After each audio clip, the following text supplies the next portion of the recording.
Kati-kati na ba ang iyong mga paa? Handa nang umalis, mag-iwaliw at lumarga. Buti na lang taga dito ka. Sing dami ng happening, ang dami ng isla. Good day everyone, my name is Ken from DLSP Tours, your tour guide for today. How was your trip? Good?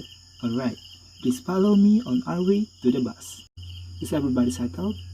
Alright, we're going to be putting up you in a hotel in just a few minutes. I kindly ask all of you to remain be seated until we come to the complete stop. Once we arrive to the hotel, please double check to make sure that your bags are taken off the bus. Just a few reminders for tomorrow's day tour. I will be meeting you at 8:30 in the morning. Please have your breakfast. In behalf of the LSP Tours, I'm looking forward to see you and enjoy your staying here in Manila. Arigato gozaimasu, good morning, and as we say to our language, magandang umaga. It's your Superman tour guide. Remember my name? My name is Ken. In behalf of the LSP Tours, we will fly you to 10 historical places here in the Philippines. It's more fun in the Philippines. Bakit palalayo? Sobrang swerte kaya ng tsinelas mo. Nakatapak ka sa paraiso. It's more fun in the Philippines. Rizal Park, previously called Bagong Bayan Field, was built as a tribute to our greatest national hero, Dr. Jose Rizal. It is one of the leading historical sites in the Philippines where Rizal was executed by the Philippine Military Firing Squad on December 30, 1896 because he had spread the idea of revolution against Spanish rules. Nowadays, it is one of the major tourist attractions of Manila. The park became a favorite spot for unwinding and socializing. It is also a place for family bonding and picnics during Sundays and holidays. Corregidor. Corregidor is known for its important historical attraction.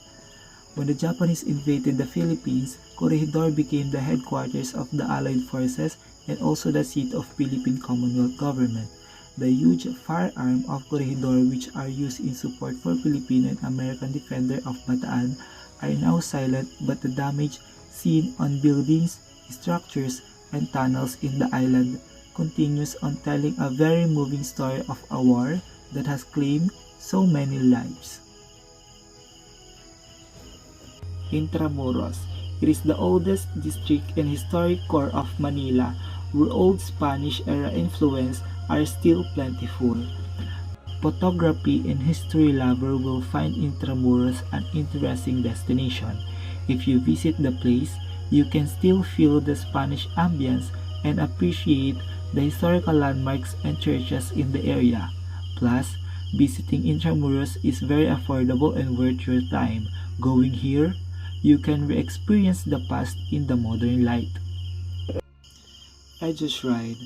Edsa Shrine is best known for Shrine of Mary, Queen Peace, and Our Lady of Edsa. This shrine is a tower proof that fighting for freedom doesn't have to be blood-spattered cause. Rather, it can be achieved through peaceful means and with no casualty. Baraswing Church. Having earned the title as the cradle of democracy in the East, Baraswing Church is the most important religious building in the Philippines. The architectural design of the church attracts the engaged visitors because of the curved rose windows and medieval bell tower, with florals, motifs, and paintings of angels and saints along the ceiling adorn the interior of the church. Leyte Landing Memorial Park. Many tourists visit the park to reminisce an important event in history, the fulfillment of General MacArthur's promise to the Filipino to come back and help them win against the Japanese colonies. It always brings inspirational memories of how our beloved ancestors fought for our freedom.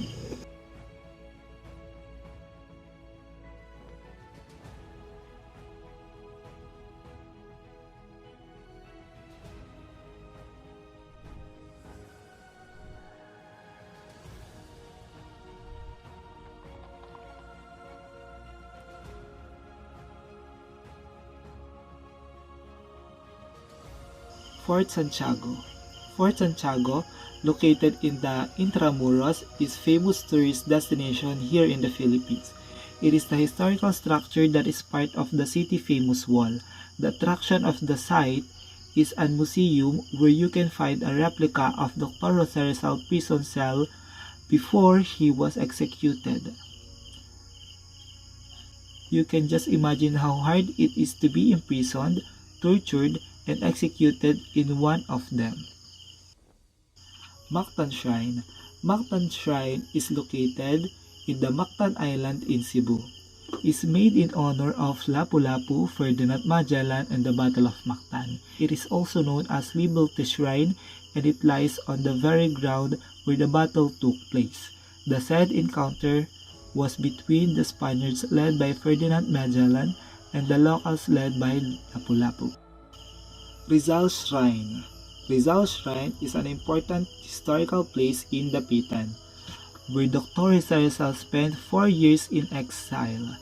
He lived here as a physician, merchant, farmer, inventor, painter, sculptor, archaeologist, linguist, grammarian, teacher, architect, poet, biologist, composer, surveyor, and environmentalist.